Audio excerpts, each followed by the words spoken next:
What's poppin' y'all? Welcome to the Full Starter's Guide to Deep Rock Galactic. This will mainly be for people who are either considering to buy the game or for people who have just started. Have you ever had a dream where you are a space dwarf who is hired by a capitalist pig who wants you to Kermit? And guard it with your life.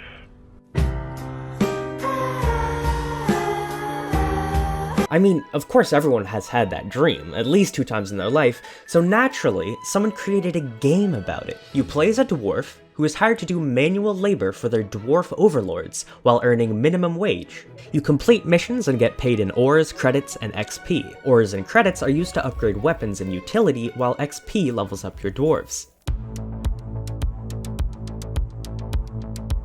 There are 7 different mission types, each being considerably different from each other. Mining Morkite, retrieving alien eggs, mining Morkite, building liquid Morkite pipes, escorting a giant drill, mining Morkite, hunting down giant boss bugs, mining Morkite, fixing mini-mules, and even mining Morkite. Editor's note, I just forgot one type of mission. It's called mining Morkite. Once you complete a mission, you will get a percentage more loot depending on what difficulty you choose, what modifications there are, how long the mission is, and how complex the caves are. There are 5 difficulties, each rewarding an additional 25% loot. On Lethal, the highest difficulty, more enemies will spawn, they will have more health, and they will do more damage, and rarer, more powerful enemies will spawn more frequently. Basically, you're screwed. Doing a lethal mission solo can truly be a terrifying experience. When selecting a mission, there will occasionally be modifiers that are active. There are 2 types of modifiers, anomalies and warnings. Warnings and anomalies will increase the loot percentage you gain, the more difficult ones rewarding more. Anomalies are good changes to the mission, such as extra gold or low gravity. Warnings can be borderline unfair, especially Haunted Cave, Shield Disruption, and the dreaded Cave Leech Cluster. No. It's a hard knock life.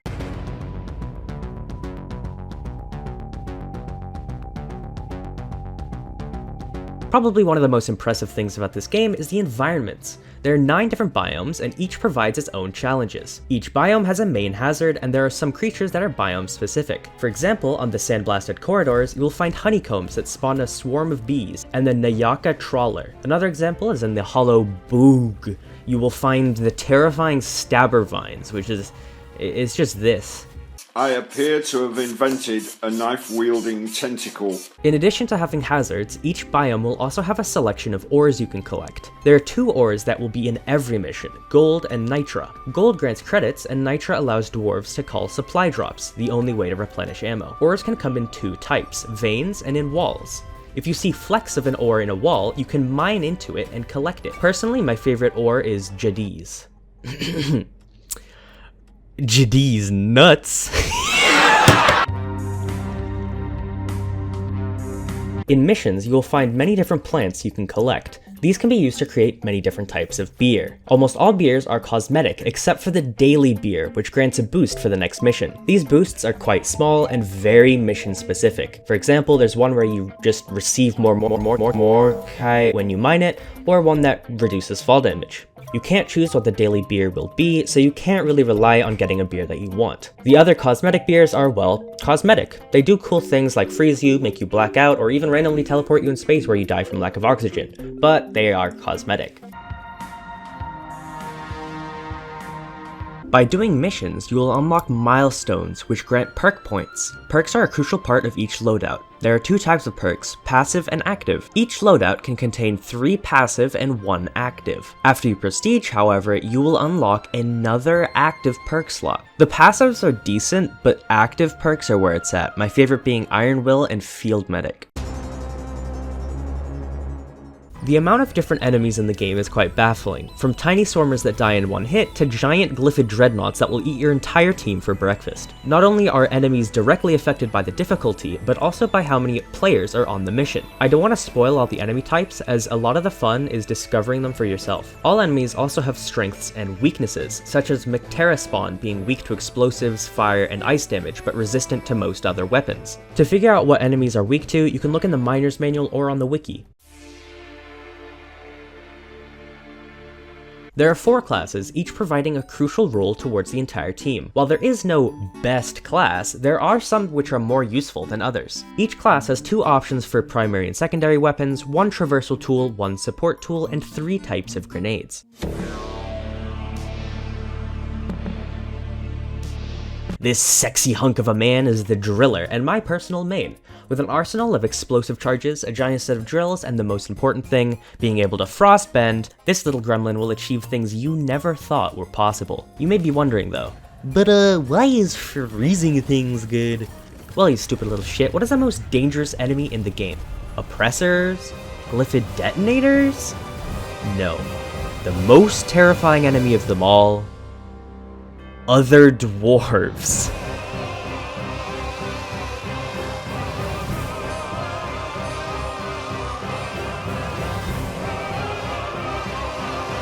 Sacrifice. No. Well, it was great playing with you guys. I hope that you guys... With the power of Elsa, you can easily deal with these annoying little troglodytes. Just hold left click and bam! Now you have a friend who won't leave you. Drilla's main focus is to... Drill? In many mission types, it is a necessity to have a character that can get from point A to point B, no matter what the terrain in the way is. Like in liquid morkite missions, where you need to build pipes to morkite geysers. Sometimes the morkite geysers will spawn like 200 miles away through 50 different cave systems that can only be reached by going through Hades' bathroom, which is only reachable by sacrificing 3 children to Grimbo, the Soul Stealer. So instead of doing all that, just drilling a hole straight to it is way easier. For secondary weapons, the Driller kinda just shits the bed. With a measly pistol and the most infuriating weapon ever, the plasma gun. This thing just makes me want to rip off my toenails and build a business selling them. It's just so bad. He also has a bomb.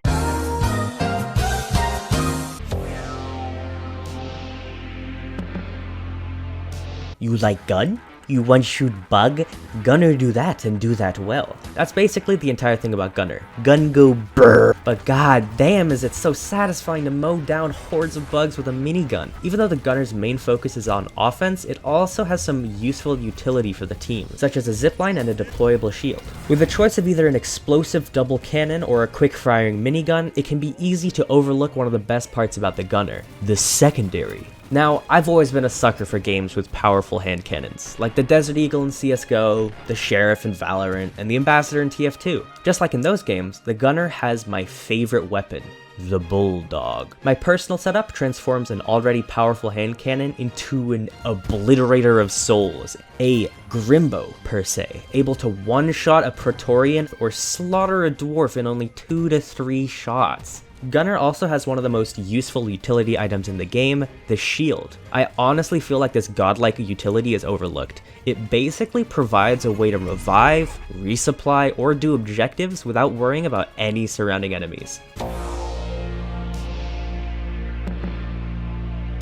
Scout is a scout. For weapons, you can either have a sniper or an AR with a shotgun or dual pistols. With the grapple, this speedy little bearded hunk of flesh can effortlessly fly through the sky and then gracefully slam down onto the ground and die. The Scout also has the most overpowered weapon in the entire game, the flare gun. This beast of a weapon is able to kill a non-hostile loot bug in only 3 shots. A truly blessed weapon for only the most skilled players. The main reason people choose to main Scout is due to the insane mobility compared to the other classes. Being able to traverse the entire map in a few grapples really allows the Scout to assist where teammates need help. Teammate just died across the map? No problem. Your team is getting slaughtered by dreadnoughts? Just leave them and go on a trip. Scout is also my favorite class to go when playing solo. Due to the insane mobility, it allows solo players to breeze through the missions, drastically reducing how long missions can take. Especially missions that require vertical movement, as other classes suffer a lot when it comes to verticality and waste a lot of time making inclines climbable.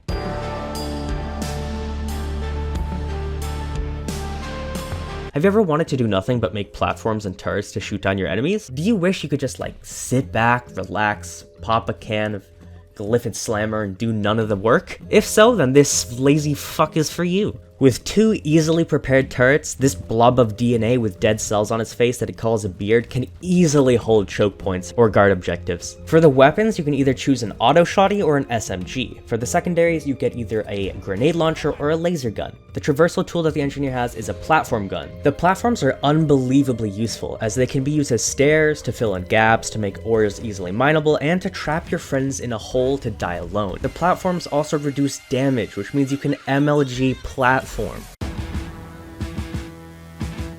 Every weapon and utility has multiple possible upgrades. While leveling up a character, you will unlock upgrade slots. One thing I love about Deep Rock Galactic is that any upgrade you choose is viable. While some upgrades are less useful than others, there are no bad upgrades. No matter what you choose, it will always be useful in one way or another. Upon reaching level 25 with any class, you will gain the option to Prestige. Doing this resets the class's level to 1 while granting them a Prestige. The first time you Prestige, a number of new features are unlocked. The most exciting thing you unlock is the ability to do normal and elite deep dives. These brutal missions require you go through 3 stages, each increasing in difficulty and containing multiple anomalies and warnings. Upon completing each stage, you are rewarded with a new feature, Matrix Cores.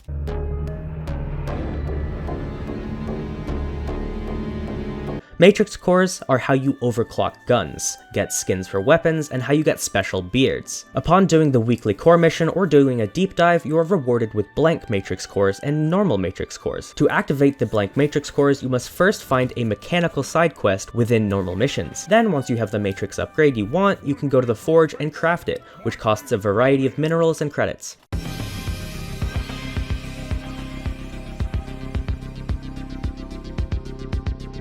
First, let me say this. Machine events cannot be activated until you reach Prestige 1. Once you reach Prestige 1, you'll be able to insert a key into this little white box, then a number of different events might happen, depending on what the structure next to you is. Upon completing this machine event, returning to the white box will allow you to insert a blank Matrix Core and choose a class that the upgrade will go to.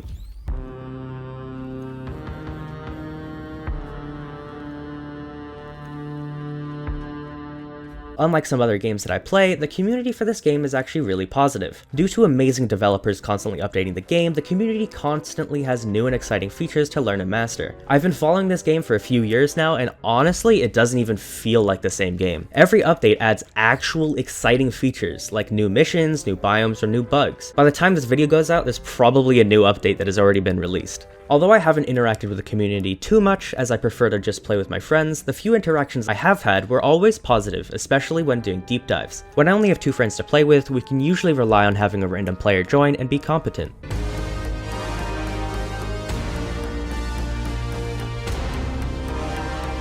If you don't have this game, buy it. It's that simple. I've spent well over 100 hours grinding this game with friends, and it is currently one of my favorite games. The developers actually care about the game and actively make sure their product is as refined and as fun as possible, and it really shows. There are lots of things I glossed over, as for me, one of the best parts of the game is discovering what this game has to offer. And if you did enjoy the video, it would be pretty gamer if you were to subscribe. I'm the trash man. Sans?